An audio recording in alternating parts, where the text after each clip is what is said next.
warahmatullahi wabarakatuh. Alhamdulillahilladzi khalaqal mauta wal hayata liyabluwakum ayyukum wassalatu wassalamu ala nabiyil mustafa sayyidina Muhammad sallallahu alaihi wasallam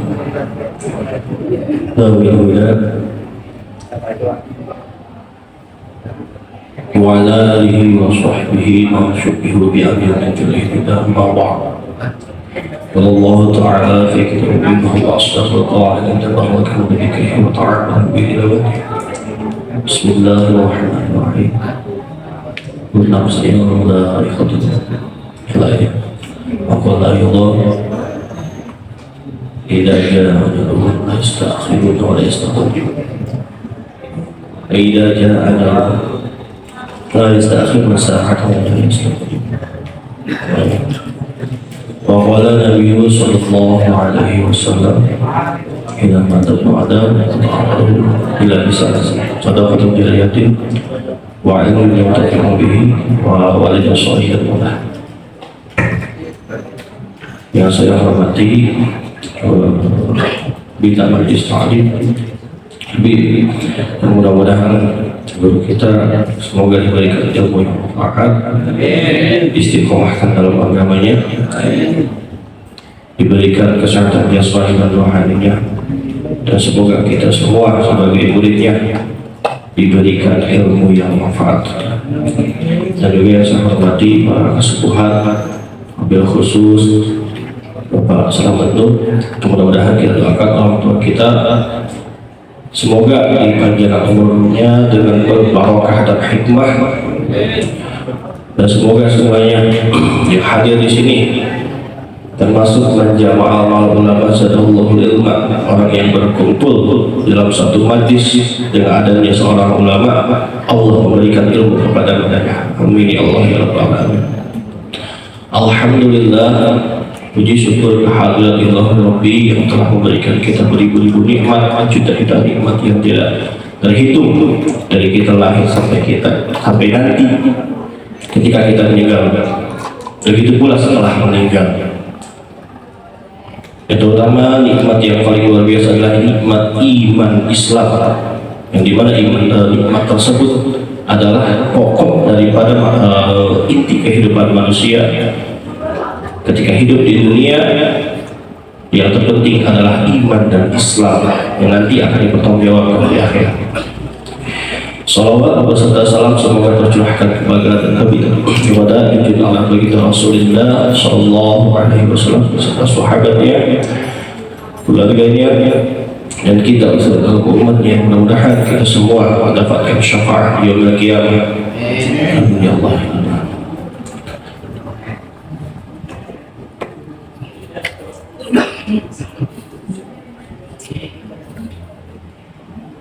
Hari jamaah Majlis Ta'lim Al-Usbu'iyah, pada malam ini ada sedikit pembahasan tentang masalah maut, tentang apa itu maut atau ajal, meninggal, siapa yang ditugaskan untuk mencabut nyawa, malakal maut, bagaimana asal usul maut itu ada, dan proses bagi setiap makhluk hidupnya, entah itu manusia ataupun hewan dan yang lainnya. Dan ketika berhubungan dengan manusia, bagaimana ketika dicabutnya nyawa seorang muslim, seorang mukmin, dan orang yang bukan mukmin, orang syaki, orang yang celaka.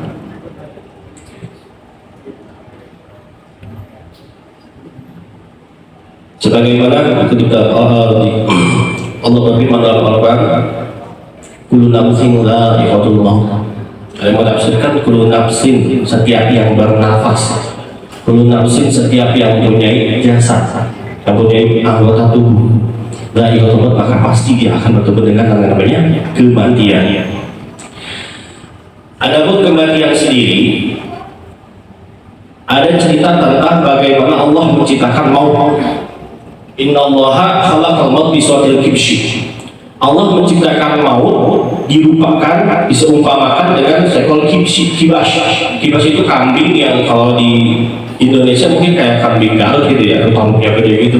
Kalau di Arab itu namanya kibas, gede banget, badannya gede, kepalanya kayak apa? Gede kepala gitu. Larinya kencang, layakul bisyai ila mata, tidak pernah melewati sesuatu kecuali apa yang dia lewati pasti mati. Itu dirupakan maut itu dengan kibasya. Falamma khalaqallahu ta'ala mauta, ketika Allah menciptakan maut, sallallahu alaihi malakal maut, Allah memberikan kuasa tersebut kepada malakal maut, yaitu malaikat Israil.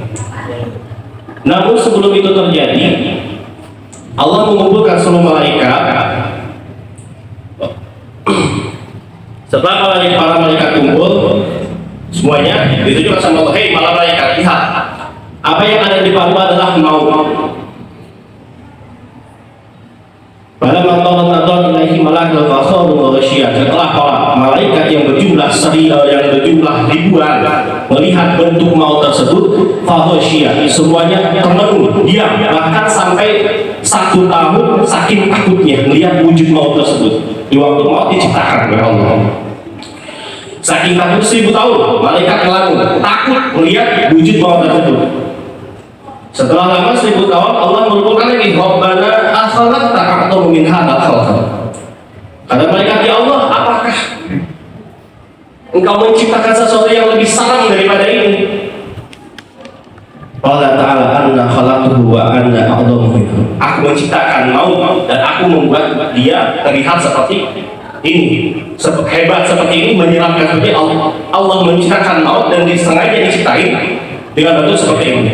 Setelah itu disuruhlah para malaikat buat ngambil, menguasai maut tersebut. Dari 1, 2, 3 semua malaikat gak ada yang saling. Saking seremnya, saking hebatnya, saking dahsyatnya maut.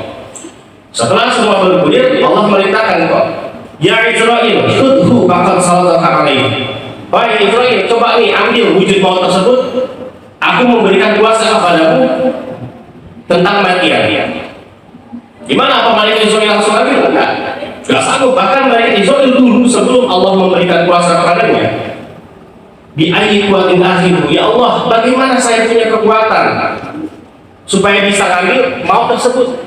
Sedangkan waktu itu sebelum malaikat Israil diberi kuasa, dia nggak sanggup, bahkan walaupun dia nggak dekat, maut tetap melawan. Akhirnya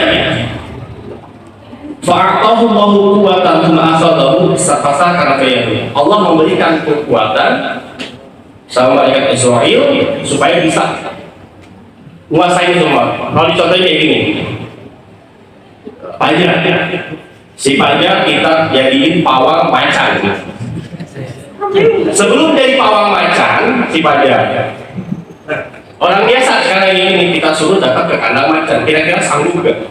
Bakalan sanggup. Kenapa? Karena nggak punya kepiawaian dalam mengurus macan atau sesuatu yang bisa menguasai macan, entah itu dari senjata atau lainnya. Tapi setelah dikasih sama bosnya, ini senjatanya, nih cara mainnya, begini caranya, akhirnya bisa menguasai itu. Nah, malaikat Israil tadinya nggak berani sama wujud maut ini, saking samnya, saking galaknya. Sama Allah diberi kekuasaan, diberi kekuatan, baru bisa menguasai maut. Setelah itu apa mau langsung diam? Enggak. Nah, ini wujud maut ini yang katanya surahnya kayak kibas atau kayak kambing, bentuknya kayak kambing tapi nggak kambing, bukan kambing kayak kambing, kan diwujudin cuma sakit seremnya. Setelah dikuasai oleh malaikat Israil, si maut tersebut minta izin sama Allah, ya Rabbi aqbil hatta unadi bis samawat marratan. Ya Allah, baiklah, saya mau nurut sama ini malaikat, diberi kekuasaan kepada beliau. Namun sebelum itu izinkan saya untuk berteriak di tengah-tengah semesta ini dengan 1 kali. Fa'adallah bima banada fi arsyih. Yaudah, silakan. Si maut datang ke tengah-tengah alam semesta. Dia berteriak, anna mauta, anna maut, alladzi afraqa bainal habib wa anna mautu alladzi afraqa bainal zawjah wa zawjah. Hai sekalian alam semesta, ketahuilah saya adalah maut. Memperkenalkan diri sambil berkoar-koar.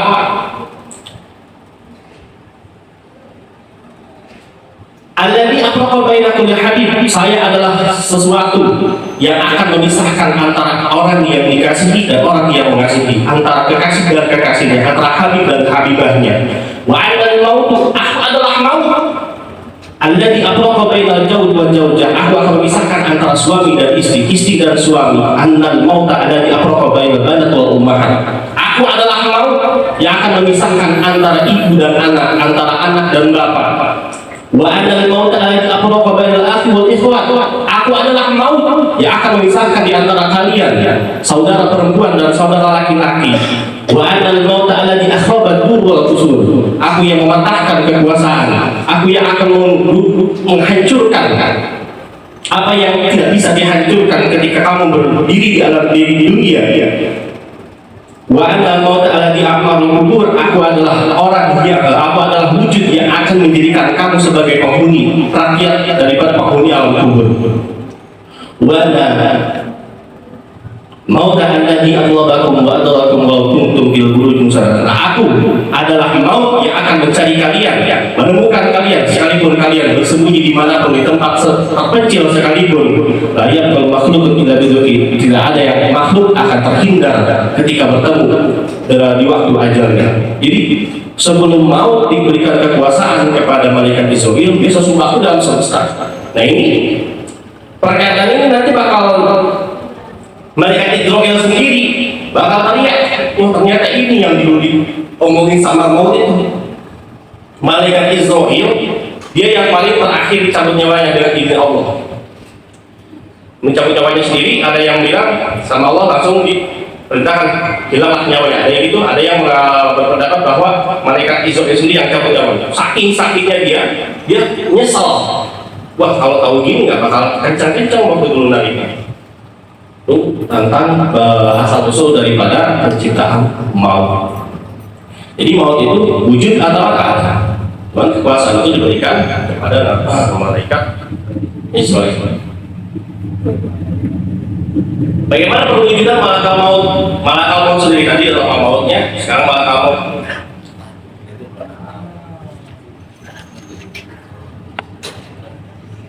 Malakal maut atau malaikat Israfil tadi sudah dapat kesempatan apa-apa diberi kekuasaan oleh Allah untuk mengurus maut tersebut. Nah, bagaimana cara kerjanya? Ini manusia makhluk hidup di dunia banyak.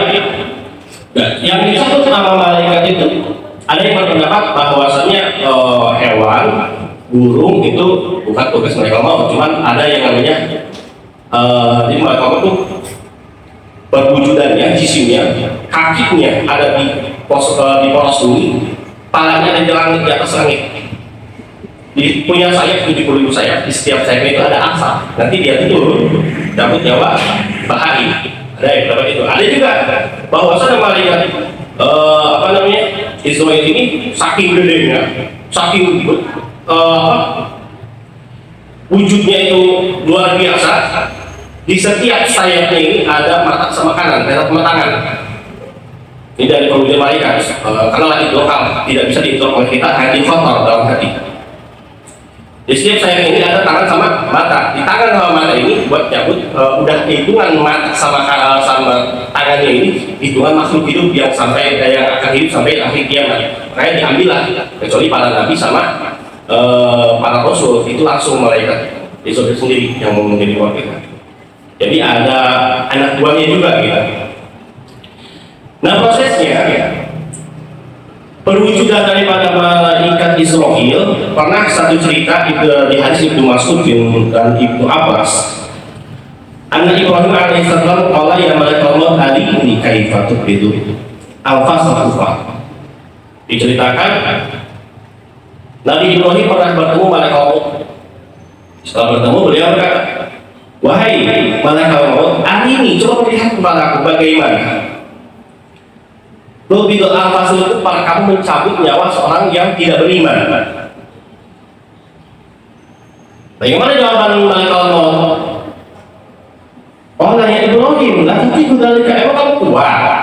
Bahkan kamu sendiri sekalipun kamu seorang nabi, kayaknya nggak bakal kuat melihat wujud itu ketika mencabut sosok orang yang nggak beriman. Ya udah sudah lihatin aja. Yakin? Oke. Fa'arodo. Coba kamu lihat ke sebelah sana. Berbalik. Kalau kamu berani maka kamu bakal melihat bagaimana wujud pusat Fa'arodo setelah Nabi Ibrahim tadinya menghadap kiblat misalkan. Terus menghadap ke barat ya. Tsumma nadara fa idza birodin aswadun yanaduru ra'sahu sama. Yang dilihat Nabi Ibrahim waktu itu seorang laki-laki berwujud laki-laki tinggi sampai mentok ke langit, mata kulitnya hitam, yakhruju min fihi lahrinna, keluar dari mulutnya setiap ucapannya lahar ketika dia ngomong misalnya. Itu ketika wujudnya ketika berhadapan atau menyambut nyawa seorang yang tidak beriman. Saking sarannya sampai ngomong Nabi Ibrahim. Habis itu gimana? Summa afaqa, udah kembali lagi wujud semula. Fatahawala, kembali lagi wujud semula, gak kuat. Gimana? Wah, gak seram kan? Gak bakal sanggup kalau orang biasa. Bahkan kata Nabi Ibrahim, ya malaikat maut, andai kata orang yang tidak beriman tidak diberi siksa neraka, tidak diberikan kebalihan alam kubur, wujudmu adalah kafah. Wujudmu yang sekarang sudah cukup untuk memberikan dia ketakutan yang bahkan tidak ada batasnya. Itu waktu menghadap atau berwujud hadapan orang yang tidak beriman. Gimana kalau orang yang mukmin? Nah, ketika malaikat maut berwujud mau menyambut nyawa orang mukmin, Nabi Ibrahim coba perlihatkan bagaimana kamu menghadap orang mukmin. Coba kamu lihat ke sebelah depan lagi. Kalau kamu melihat Faidah huwa birodin syabin ahsan nasi, ketika melihat ke sebelah satunya lagi untuk melihat wujud malaikat ketika menyambut nyawa orang mukmin, ada wujud seorang laki-laki anak muda ahsanun nasi, dia pun gantengnya luar biasa, wajhan wa atibun, setiap dari sisi manapun dalam tubuhnya wangi luar biasa. Fisyabil bedo, dengan menggunakan baju warna putih. Loh, kenapa bisa beda gitu? Ada malaikat rahmat, ada malaikat adab. Allah menciptakan malaikat Israel dengan wujud yang berbeda dengan kuasa Allah, menandakan bahwasannya tidak ada yang lebih berkuasa daripada Allah. Yang maha kuasa adalah Allah. Hinanya seorang karena dihinakan oleh Allah, mulianya seorang karena dimuliakan oleh Allah Subhanahu wa Ta'ala. Mudah-mudahan kita semua termasuk orang-orang yang bertemu dengan malaikat Israel dengan berwujud rahmat. Bahkan ada satu cerita tentang bagaimana ketika seorang kafir berdialog, seorang yang non-mukmin berdialog dengan malaikat maut ketika mau dicabut nyawa. Ada juga cerita tentang orang mukmin mau dicabut nyawa sama malaikat maut, dia debat itu, langsung menerima. Ada Nabi Imam Syibaweh, seorang ulama, bahkan Bang Haromai, Abdul Khattab, itu nggak langsung mau dicabut. Jadi diskusi dulu. Ini ada satu cerita tentang Imam Syibaweh. Dia itu mau dicabut nyawa sama malaikat maut. Pas malaikat maut datang, namanya Imam Syibaweh, lautnya ke amalan untuk mati tadi. Malaikat mau apa di sini? Mau nyabut nyawa kah? Kalau kamu belum punya bukti, belum punya surat, belum punya tanda, kamu diperintah sama Allah, ngapain datang ke sini? Udah, balik lagi ke sana. Seorang ulama, dia tuh ahli ilmu sastra Arab, jago. Bahkan orang yang ketika dia nikah, istrinya itu nggak pernah dia samperin, saking dia terus istighol sama ilmu. Si istrinya tersebut cemburu sama si ilmu, sama si kitab, dibuatkan semua kitab. Makanya catatan Imam Syibaweh sekarang hilang, cuman kitab Alkitab. Nah ini Imam Syibaweh ini termasuk orang soleh ulama. Jadi kamu dicabut nyawa, ngapain di sini? Udah nggak punya bukti, udah balik lagi. Malaikat balik lagi. Mungkin aku udah diperintah sama Allah. Mana buktinya? Mana suratnya? Mana tanda-tanda bahwa kamu diperintahkan sama Allah? Nggak ada. Oh, udah sana. Balik lagi malaikat. Aduh, gimana berapa orang?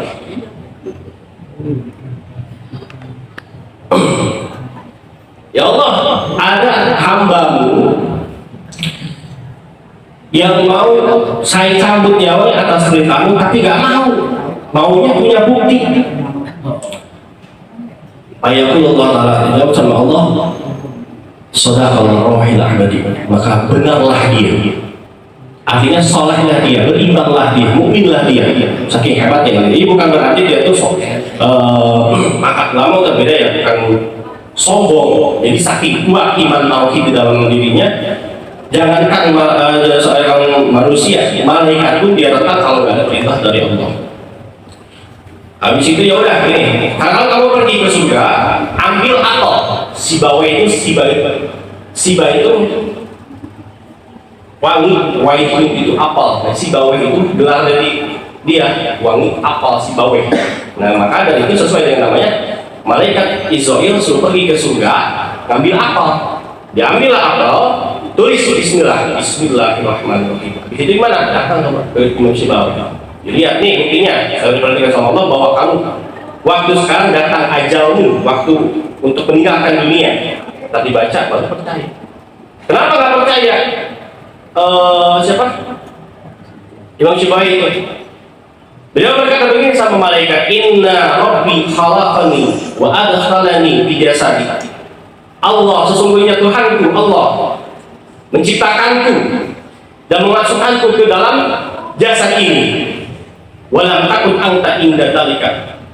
Waktu itu kamu kemana? Ada enggak? Kata Imam Syafi'i. Waktu saya diciptakan, dimasukkan ke dalam jasad ini, kamu ada nggak waktu itu? Tapi jawab. Fa'ana turidu an ta'khudani. Sekarang kamu mau ngambil saya, jangan bakal dikasih. Nah sekarang udah ada bukti baru sama. Bahwa bin Nishafi keluar sendiri, berangkat dengan keadaan bahagia.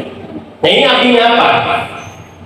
Semua ketika orang mau meninggal ataupun setelah meninggal, itu yang digantungkan bukan kekuatan yang ada di dunia, bukan harta, bukan juga dudukan, bukan kehebatan, kegagahan yang akan kita jadikan pedoman, pegangan, yaitu amal kita sendiri, kekuatan iman kita sendiri. Maka nanti ada rintangan ketika sakaratul maut, orang bertemu dengan iblis yang menyerupai saudara kita, iblis yang setan yang menyerupai guru kita, orang yang kita kasihani untuk mengajak kita keluar dalam Islam. Ada satu cerita ini nanti yang ketika sakaratul maut, ini waktu kita sekarang 5 menit sekarang keadaan sehat, ketika sakaratul maut berbanding beda, akan kayak bertahun-tahun. Haus, dahaga, lapar, itu ada semua ketika sakaratul maut. Nanti iblis datang, itu nanti ada semua. Nah jadi mau diciptakan oleh Allah, misalkan ke Israel, nanti baru Nabi malaikat Israel mencabut nyawa para hamba-hamba yang Allah dan orang entah itu orang beriman atau orang yang beriman. Nah bagaimana tentang prosesnya? Ada yang tadi katanya berwujud seram, ada juga yang berwujud ganteng, ahsan, bagus, yang tergantung amalnya tadi. Nah ini ada perdebatan dengan kafir, beda lagi dengan orang yang tidak beriman. Wa inna munafiqun, ketika kafir atau tidak beriman, munafikin, orang beriman tapi dia menyeleweng. Dohirnya beriman, tapi hatinya meragukan. Wasyaki, orang-orang yang tukang syiar, orang-orang yang berdosa, jika hadarul mauta, ketika dia kedatangan maut, nazala alaihim wa an yasarihil malaikul adab, datanglah malaikat adab dalam jarak jauh ngeliatin. Di posisi kirinya malaikat adab ngeliatin, bukan malaikat adab dulu. Dengan wajah yang seram, tubuh yang seram, di sebelah dan dia menggunakan pakaian ajaib, kan nggak tahu dari mana pakaian ajaib itu. Duduk dari jauh ngeliatin, sehingga sampai datang malaikat maut. Pas datang malaikat maut, dia datang. Ini orang si tidak beriman tersebut, orang fasik tersebut, dia ngomong gini, siapa kamu? Mana anda? Siapa kamu? Bapak tuh ngapain sini? Kata si roh ya, kalau jasanya nggak bisa ngomong. Ngapain di sini? Ana malakal maut alladzi akhrajaka minad dunya. Saya malakal maut yang akan mengeluarkan kamu dari dunia ini. Wa ja'ala waladaka yatiman, akan menjadikan anakmu sebagai yatim. Wa zawjataka armalatan, dan akan menjadikan istrimu seorang janda. Wa malaka wa malukum wa malaka wa warasan bainal warasan alladzi la tuhibbu fi hali hayatika, dan akan mewariskan hartamu kepada ahli waris yang ketika kamu hidup harta tersebut gak akan kamu kasih kepada mereka. Artinya gini, orang waktu hidup hartanya sengaja dikasih sama orang sekalipun anaknya semua harta dikasih, gak bakal mau. Miskin sedih tanpa apapun, orang tua punya harta misalkan 100 miliar, pegang sendiri dikasih semua anaknya, gak bakal mau waktu masih hidup. Tapi ketika dia mati, maka semuanya hartanya diberikan kepada ahli waris. Wa innaka latuqaddimu khairan li nafsika li akhratika al-yawma jita. Dan kamu tidak punya kebaikan yang kamu pegang ketika datang di waktu hari ini. Artinya, ketika datang ajal, kita nggak punya pegangan, nggak pernah ikut ngaji sahri, nggak pernah sholat sering tinggalin, nggak pernah sholat maktubah ya, maktubah itu kepala daripada diri kita, pokok lah.